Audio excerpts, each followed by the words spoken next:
گھیر لے گی، اور اگر ہم انسان کو اپنے پاس سے نعمت بخشیں پھر اس سے اس کو چھین لے تو نا امید اور ناشکرا ہو جاتا ہے، اور اگر تکلیف پہنچنے کے بعد آسائش کا مزہ چکھائیں تو خوش ہو کر کہتا ہے کہ سب سختیاں مجھ سے دور ہو گئی۔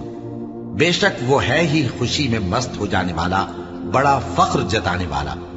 ہاں، جنہوں نے صبر کیا اور عمل نیک کیے، یہی ہیں جن کے لیے بخشش اور اجر عظیم ہے۔ تو شاید تم کچھ چیز وہی میں سے جو تمہارے پاس آتی ہے چھوڑ دو، اور اس خیال سے تمہارا دل تنگ ہو کہ کافر یہ کہنے لگیں کہ اس پر کوئی خزانہ کیوں نہیں نازل ہوا، یا اس کے ساتھ کوئی فرشتہ کیوں نہیں آیا۔ اے نبی، تم تو صرف نصیحت کرنے والے ہو، اور اللہ ہر چیز کا نگہبان ہے۔ کیا یہ لوگ کہتے ہیں کہ اس نے قرآن از خود بنا لیا ہے؟ کہہ دو کہ اگر سچے ہو تو تم بھی ایسی 10 صورتیں بنا لاؤ، اور اللہ کے سوا جس جس کو بلا سکتے ہو بلا